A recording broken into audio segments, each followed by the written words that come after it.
હમણાં border 2નું announcement થયું. તમને ખ્યાલ જ હશે, અનાઉન્સમેન્ટ વિડીયો આવેલો.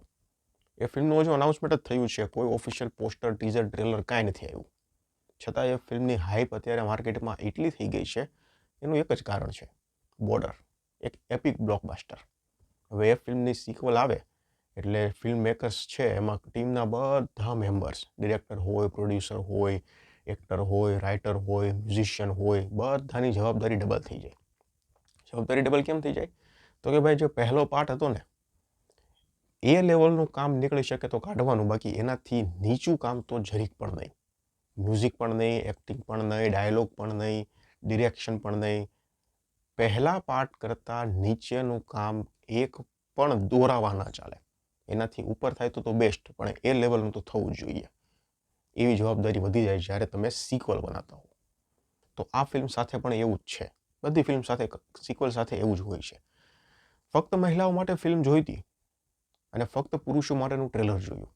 ટ્રેલર જોયા બાદ એક વાત સમજાઈ ગઈ કે ફક્ત મહિલાઓ માટે ફિલ્મથી આ ફિલ્મને કાંઈ લેવા દેવા નથી, કંઈ પણ લેવા દેવા નથી. એકદમ ડિફરન્ટ સ્ટોરી છે, કેરેક્ટરો પણ બધા છે એ પણ એકદમ અલગ છે, અને બધી જ રીતે આ ફિલ્મ આખી અલગ છે. ફક્ત ને ફક્ત મહિલાઓ માટે ફિલ્મ છે, એની સક્સેસ જે છે, એનો ક્રેડિટ આ ફિલ્મને મળે, એની ઓડિયન્સ આ ફિલ્મને મળે, એના માટે જ આ ફિલ્મનું નામ ફક્ત પુરુષો માટે રાખવામાં આવ્યું છે. આવું ટ્રેલર જોઈને મને લાગ્યું.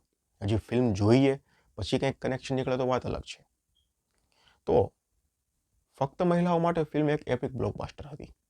એના કારણે આ ફિલ્મથી જે મારી આશાઓ હતી ને, એ ખૂબ ઊંચી હતી. એટલા માટે મને થોડું કંઈક ને કંઈક આ ટ્રેલર નિરાશ કરે છે. તમને સારું લાગ્યું હોય તો વેલ ડન, કોઈ વાંધો નથી. આશા કરું કે હું ફિલ્મ જોઉં અને ફિલ્મ એકદમ જબરજસ્ત નીકળે, પણ ટ્રેલર અત્યારે તો થોડું નિરાશ તો કરે છે. ફિલ્મ જોવાનો હજી એક કારણ, જે મેઇન કારણ છે ને, એ એક જ છે કે ભાઈ ફક્ત મહિલાઓ માટે હતી, એના કારણે આ ફિલ્મ જોવા જઈશ અથવા તો આ ફિલ્મ જોઈશ. બાકી ટ્રેલર જોઈને ફિલ્મ જોવાની છે એવું હજી મારા મનમાં નથી થયું. 3 મિનિટનું ટ્રેલર છે, એમાં વધીને 2 થી 3 પંચ એવા હશે જે તમને થોડું હસાવે. સ્ટોરી એકદમ સિમ્પલ છે. આ વખતે જે મેઇન લીડ છે, જે હીરો છે, એની પાસે કોઈ સુપર પાવર એવો નથી આવતો. એને ફક્ત એના દાદા દેખાય છે. હવે એને તમે સુપર પાવર કહો કે પછી જે કાંઈ કહો એ, અને એના દાદાનું દેખાવાનું કારણ એ છે કે એના દાદા છે એને પુનર્જન્મ લેવો છે. એટલે અમિતાભ બચ્ચને ભગવાનનો રોલ નિભાવેલો છે આમાં. અમિતાભ બચ્ચન ના પાડે છે કે ભાઈ પુનર્જન્મ છે એ શક્ય નથી. તો એના માટે પછી પૃથ્વી પર તો મોકલે છે કે તમે જાઓ ને, એટલે પેલો જેનો દાદો છે એ આ બંનેની જે લગ્ન છે એ તોડાવવાની ટ્રાય કરે છે. પણ આનું જે ક્લાઇમેક્સ છે એ પણ મેં ક્યાંક પ્રિડિક્ટ તો કરી જ લીધો છે. હું અત્યારે કહીશ નહીં, પણ લગભગ પ્રિડિક્ટ તો મેં કરી જ લીધો છે કે આનો અંત કઈ રીતનો આવશે, દાદાનો અંત, આ બંને જોડીનો અંત, આ બધું કઈ રીતે થશે. એટલે ચાલો એ પણ વાંધો નહીં, પણ કોમેડી હજી જે જોઈએ, જે પંચ હજુ જે જોઈએ, એ લેવલના પંચ ટ્રેલરમાં નથી આવ્યા. એક્ટિંગ બધાની નો ડાઉટ જબરજસ્ત છે, અને આશા કરીએ કોન્ટેન્ટ પણ એકદમ સારું એવું નીકળે, કોમેડી પણ એકદમ જોરદાર નીકળે. 3 મિનિટના ટ્રેલરમાં એવી કોમેડી નથી આવી, તો ફિલ્મથી પણ એવી કોમેડી આવશે એ પણ એક સવાલ છે. એટલે જોઈએ હવે.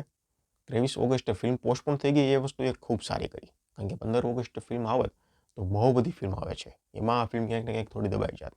તો 23 ઓગસ્ટે આ ફિલ્મ આવે છે, તો આ ફિલ્મને ક્યાંક ને ક્યાંક સારી એવી સ્ક્રીન, સારું એવું કલેક્શન મળવાની આશાઓ છે. તો ટ્રેલર અત્યારે ડિસન્ટ ટાઈપનું છે, ખૂબ સારું છે, બહુ મજા આવી ગઈ, જોરદાર છે, ફિલ્મ જોવી જ પડશે એવું ટ્રેલર પરથી હજુ મને નથી લાગતું.